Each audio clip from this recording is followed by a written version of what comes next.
Before this video begins, don't click off. I'm gonna explain my absence very quickly, that's why I'm rapping. The reason I was gone, well, I want to introduce you all to my child. Just kidding, coming back in 9 months was just a funny coincidence, and I'm milking all the jokes I can out of it for now.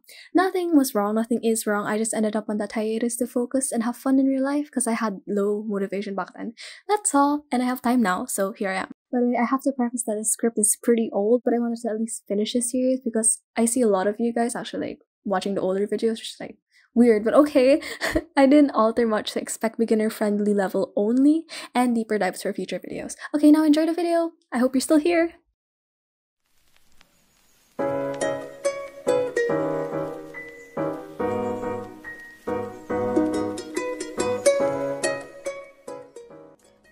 I won't insult my intelligence as well as yours, the viewer's intelligence, by trying to explain why the overuse of romance is a problem in the community, because you probably know if you've been here for like 10 minutes. Basically, stereotypes, tropes, cliches, unoriginality, and all those are represented in the many movies and series that revolve around and include romance. And by association and mere number of these, the gacha writing and story community in its entirety. A lot of people are sick of romance despite love being a really beautiful subject and something that is subjective with thousands of scenarios and possibilities.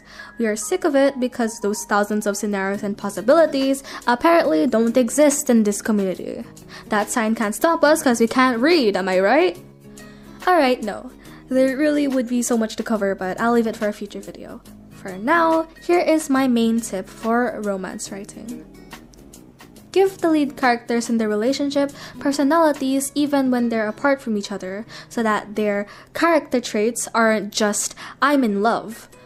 It's common sense to give them personality, internal conflict, backstories, motivation and goals, all that good stuff that makes them an already deep character. At least I frickin' hope it's common sense. But also, don't forget to give them a couple of flaws. Maybe a specific flaw reserved for a certain someone, like their love interest. Flaws especially come in handy when you have the lead characters bring out something in each other that other people cannot. They show each other a side that they don't show to other people. It makes their relationship reasonable and special to each other. Like, maybe when they're apart, one is uptight and reserved, while one is loud and extra. Opposites attract after all, and they can teach each other the beauty of the small, quiet things, as well as the beauty of recklessness, letting go, and enjoying the moment. Outside of only personality traits, they can teach each other different mindsets and beliefs that can even contribute to a greater character and story arc. It's the impact they have on each other that makes the relationship amazing, and what makes people say they're perfect for each other. And I know I said I wouldn't alter much in the script, but I felt compelled to add a little more substance. In my personal opinion, I think of these romances and love interests as people who are to commit to being partners in life. We all know the idea of soulmates, twin flames, the one, and I think we all like the idea of someone who would be there for us through thick and thin. Reflecting this in your own characters will bring out that passion and yearning for the same kind of relationship in your viewers. The typical things characters do, like being clingy or jealous, and those secret gestures or pining in the early stages of a romance, are mostly realistic and are definitely fun to witness. But deeper qualities like faith, commitment, compassion, thoughtfulness, or however way they express love to each other will make the story emotionally touching. Again, when your leads bring out something new in each other and change to achieve one another's happiness, the commitment there shows true love. So try to write both leads as major factors in each other's arcs and growth. Always remember to show why and how they care for each other in small and big gestures, whether in words or actions. Romance is a big thing, so I don't think I did it justice here. There are so many approaches to consider and a lot more aspects and angles in romance to bring up. I'm tempted to make a couple more videos dedicated to do's and don'ts, or some more important reminders on romance in the future, and I probably will, honestly. But for now, just know what I've said in this video alone is not gonna make everything perfect immediately. But they are good points to consider. When it comes to friendship dynamics, honestly, you can say it's the same thing. A key difference is they obviously only have a platonic relationship. Or do they? Dun dun dun! Okay, moving on.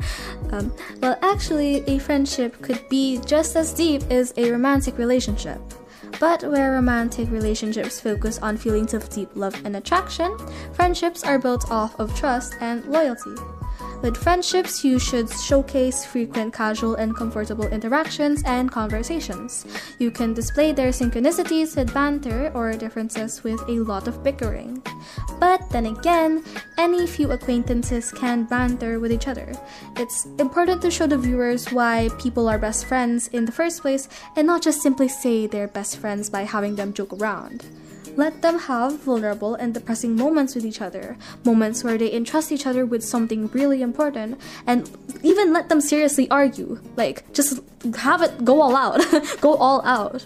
Because with every relationship, there is an up and there is a down. The happiest and the most memorable moment and the most frustrating and depressing moment. If you can write both of those emotional moments into your story while also having the relationship stay strong and most importantly healthy, then congratulations, you wrote these relationships well. Here's another little bonus section and tip before we get out of this video. If you're struggling to maintain the balance of a dynamic and struggle to have each member stand out, well, adding on a random list of cool personality traits won't immediately make a character likable or different from the others in their clique. Characters can be written to have so many hobbies and interests, but they and their interactions with each other can still be as boring as fuck. If you feel you have a repetitive, boring, or useless character that's a weak link, then consider their group's dynamic as a whole. Imagine how they would interact with each other and see what kind of personality would make the friend group's dynamic and connection deeper or more fun than it is, or even more conflicting. A thing to consider is writing characters with clashing personalities. This could allow them to have more discussions and bicker or debate more. Thus, you can show the personalities of each character organically. You or some side character won't have to go, oh, so-and-so is friendly and likes being optimistic, while so-and-so is narcissistic and pessimistic. Like, literally just have those two people be around each other. For sure, their conversations would show those traits well enough. The differences could really be magnified in opposite characters' interactions, thus easily making everyone in a group distinguishable. Though it would be better to plan and be intentional with dynamics rather than relying on this clashing personalities method. Try using it only when you're stuck and need a solution, and it doesn't really matter if the characters are that unique and planned. Remember, whatever personality trait someone has, as long as the character has a motivation they work towards, they will act a certain way depending on what they are aiming to achieve.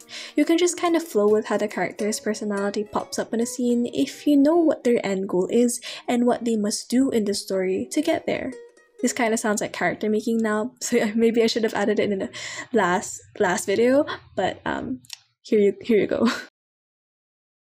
So that ends the first video I've uploaded in a while. I hope you enjoyed it because funnily enough, I have a lot of motivation to do it right now. I don't have much to say because I'm still editing, but I hope that this energy doesn't go away and I actually upload this when I want to upload this. There's going to be more content soon. I'm not gonna say how soon because last time I said see you in 3 months as a joke, it tripled. Let's not talk about it.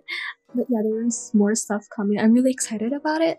And if you want to know more, I have a Discord server that I sometimes check in on. And my Instagram is kind of dead. But, you know, it's there if you want it. But yeah, that's all I have to say for now. I really hope you enjoy it. And I hope you stick around. I want subscribers. I want views. Please give me attention. And I will see you in 10 seconds because that is how quick the next upload is gonna be. Okay, goodbye!